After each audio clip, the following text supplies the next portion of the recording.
All right, kiddos. Good to see you guys. What we're going to be doing next is we are going to be working on water is our next unit. And so we're going to do a series of 6 different stations, and each station has a different little lab that you will watch a video, and then you will go to the lab sheet on Google Classroom and you will complete the few questions. They might be 3 or 4 questions, they might be 5 to 7 questions. But you watch the video, complete the few questions, and this will go on for 6 different class periods or 6 different days for all 6 labs. So let's first start by discussing what the 4 properties of water is. And I took them the liberty of wrote them out on the whiteboard for you. You can also find them in your book on page 10 and 11. So let's go over the 4 properties of water. Number 1, water is going to stick to itself, okay? It's going to stick to itself. This is called cohesion. When the molecules are attracted to their own molecules, that's called cohesion. Number 2 is the opposite. It sticks to other substances. Other substances that it's going to stick to, that's called adhesion. Number 3, it can absorb large amounts of energy. And finally, number 4, it dissolves many things. These may not seem like a lot to you right now, but each lab will demonstrate one of these 4 properties of water. So you will have a much better understanding of these properties of water as we work our way through the 6 different stations. And this will be one of the questions on your lab packet, which property is being demonstrated. So keep these in mind, and we'll revisit them at the end of this station.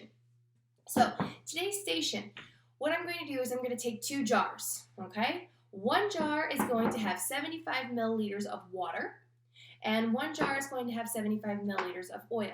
So I'm going to start by measuring out using my graduated cylinder. Now my graduated cylinder only measures to 50 milliliters, and I want 75, which means I'm going to have to fill it up to 50, and then I'm going to have to fill it up to 25 more in order to get 75. So I'm going to start with the water.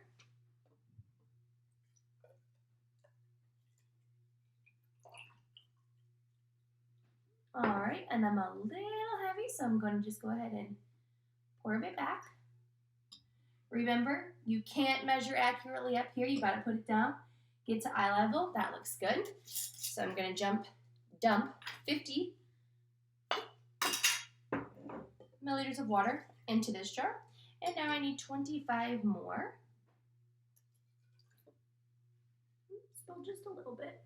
Okay, just a wee bit more. All right, 25. Perfect. And dump the water. Now I need 75 milliliters of vegetable oil for jar number 2. Let's take the water, and I'll go ahead and do the oil.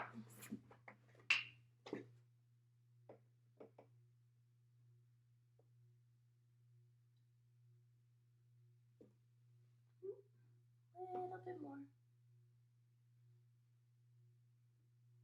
Perfect. And dump. And I need 25 more.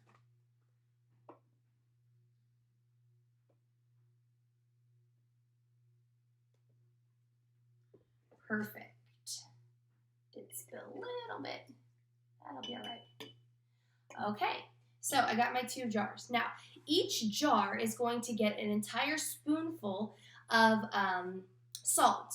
And what we're going to do is we're going to shake each jar for a minute, and we're going to observe what happens to the salt as we shake the jar. So I'm going to try to do the exact same amount of salt in each one.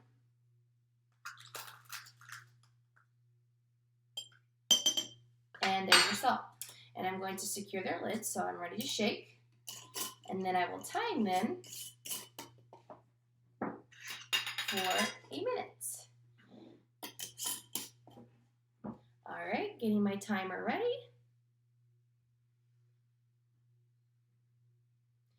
And I'm going to put that to the side so I don't go.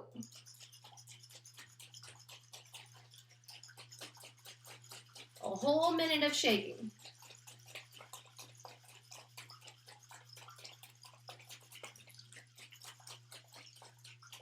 And I'm going to switch ends.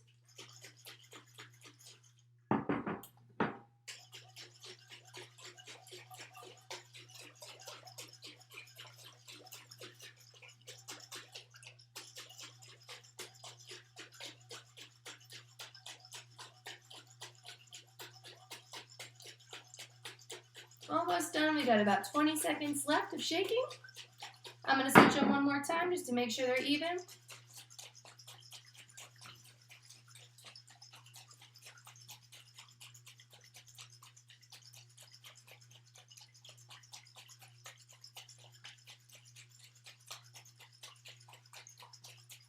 And done. All right, now it's time to observe. Let's look at the water first. I'm going to zoom this in a little bit so you can see it.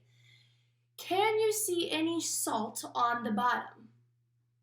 The answer is no.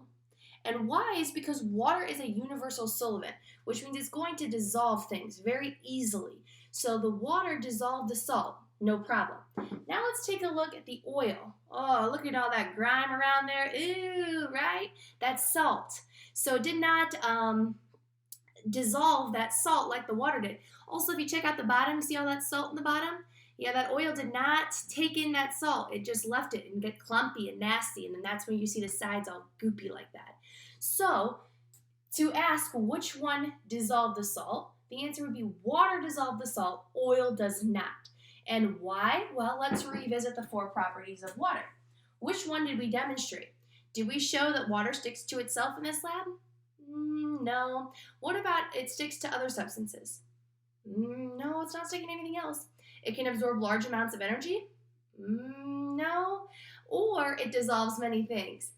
Ding, ding, ding, ding, ding. What did it dissolve? It dissolved the salt. So this whole little station proves that one of the properties of water is it dissolves many things, and one of those things are salt, because water is a universal solvent. All right, kiddos, good luck with your lab questions. See you next station.